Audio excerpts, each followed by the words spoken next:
नमस्कार दोस्तों। आज का जो हमारा विषय है वह है क्या ध्यान नहीं करना चाहिए या ध्यान करना चाहिए। जो लोग ध्यान नहीं करते वो किसकी तलाश में हैं और जो लोग ध्यान करते हैं वो किस चीज की तलाश में हैं। इन दोनों में हम फर्क ढूंढते हैं। दोनों का लक्ष्य एक होने के बाद भी अलग अलग हम क्यों चल रहे हैं। 70% लोग ध्यान नहीं करते और 30% लोग जो ध्यान करते हैं, लेकिन अंत में दोनों को एक ही चीज चाहिए, फिर अलग अलग क्यों। तो इस विषय को ध्यान से आप सुने, अंत तक आपको समझ आ जाएगा कि आपको ध्यान करना चाहिए या नहीं करना चाहिए। तो दोस्तों, एक उदाहरण के साथ समझते हैं। एक बौद्ध भिक्षु था। वह एक जंगल में रहा करता था।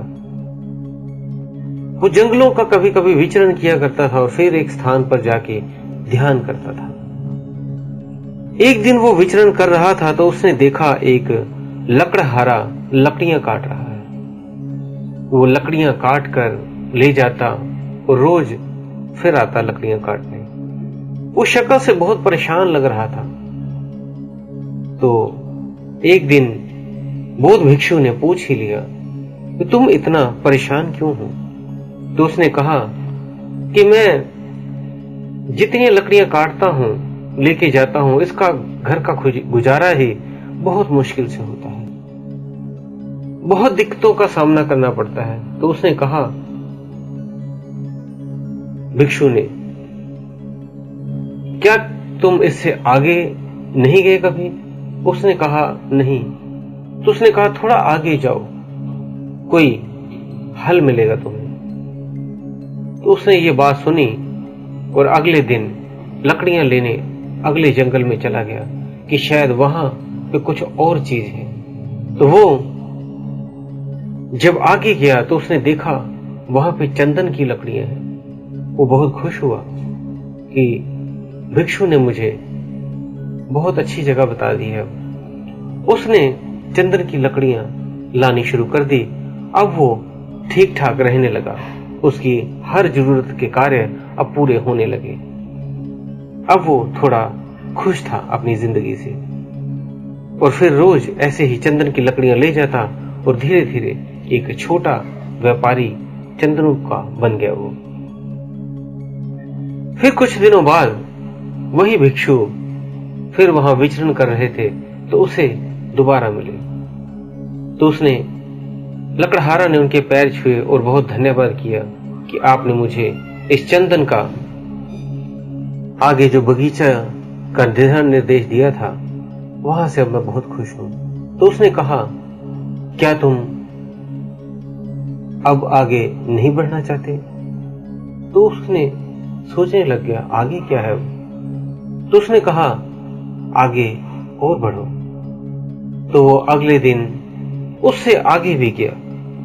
जब उसने आगे गया तो उसने देखा कि आगे तो चांदी की खदान है, वहां चांदी ही चांदी पड़ी है। तो उसने अगले दिन से चांदी लानी शुरू कर दी और वो एक धीरे धीरे अमीर आदमी बन गया।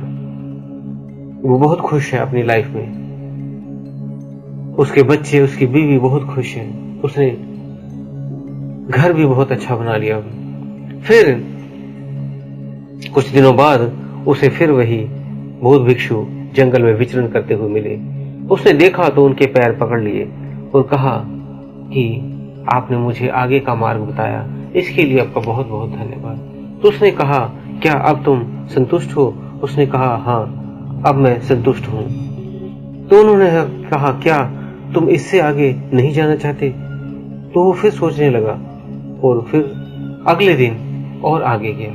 जब और आगे गया तो अगले दिन उसे सोने की खदान मिली। वो बहुत खुश हुआ और अगले दिन से वो सोना लाना खुदाई करके शुरू कर दिया उसने। वो बहुत ही अमीर बन गया। उस शहर का सबसे ज्यादा सोना उसी के पास था। बहुत सोना वो लाने लग गया और धीरे धीरे बहुत ज्यादा अमीर और कई शहरों में उसने अपनी जगह प्रॉपर्टी बनानी शुरू कर दी और कई और भी एंजॉय के साधन ढूंढ लिए। फिर एक दिन जब वो सोने की खदान से आ रहा था तो उसके वही बौद्ध भिक्षु फिर मिले। उसने फिर पूछा, उसने कहा, हाँ मैं बहुत ऐशो आराम कर रहा हूँ, अब बहुत लाइफ में एंजॉय कर रहा हूँ, मेरे घर बहुत ज्यादा हो गए हैं, मेरे पास जमीनें बहुत हो गई हैं, कारखाने बहुत हो गए हैं, फैक्ट्रियां बहुत हो गई हैं, अब मैं बहुत खुश हूँ। तो उसने कहा, क्या तुमने आगे का और नहीं सोचा? वो सोच में पड़ गया, आगे भी कुछ है। तो अगले दिन वो और आगे उससे आगे गया तो उसने देखा आगे हीरे की खदान है। उसने हीरे लाने शुरू कर दिए, बहुत अमीर बन गया, उस पूरे राज्य का सबसे अमीर आदमी बन गया। उसके पास सभी हीरो के व्यापारी अब उसी से हीरे लेते थे, सारी सप्लाई उसने शुरू कर दी। अब वो चाहे तो पूरा शहर के शहर खरीद सकता था। अब वो अलग अलग जगह पे घूमने फिरने मजा करने जाने लग गया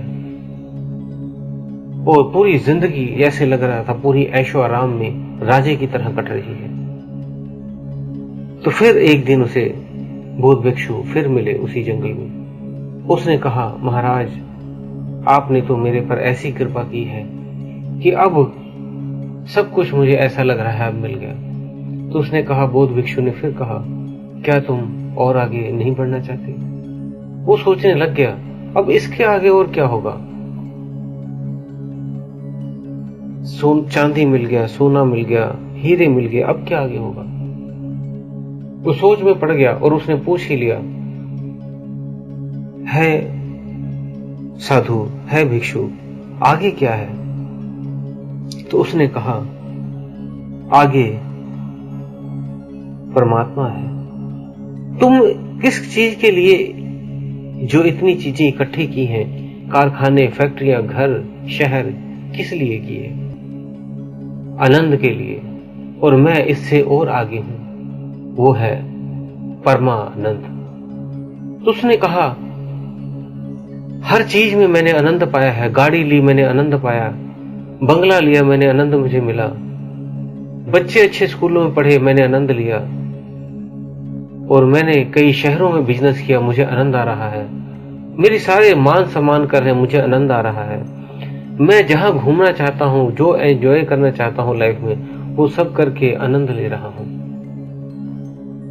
तो उसने कहा, लेकिन परमानंद तुम नहीं ले पा रहे हो और मैं उस परमानंद को प्राप्त हो चुका हूं। तो आगे मैं खड़ा हूं तुम्हारे।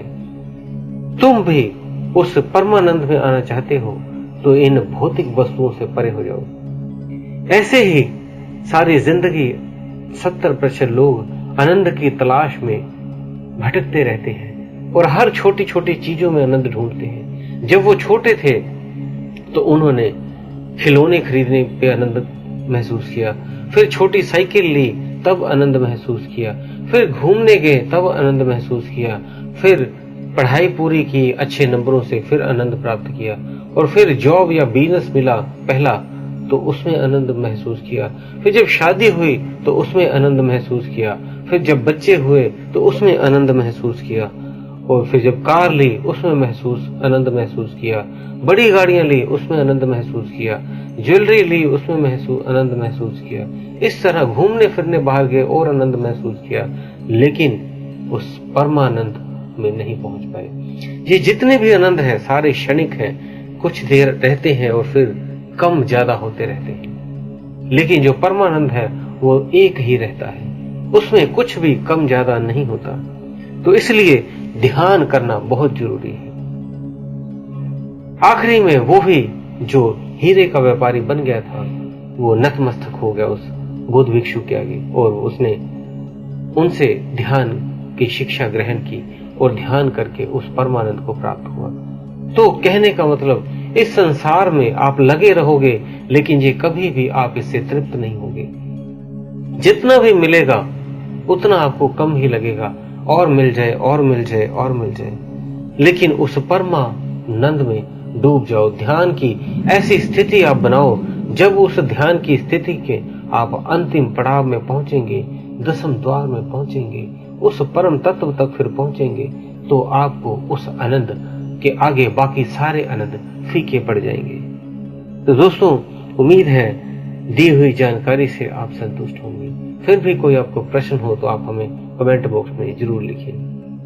और दोस्तों, अगर आपने चैनल को सब्सक्राइब नहीं किया है तो कर लें और बेल बटन को भी दबा दें। तो इसी के साथ हम विदा लेते हैं। धन्यवाद।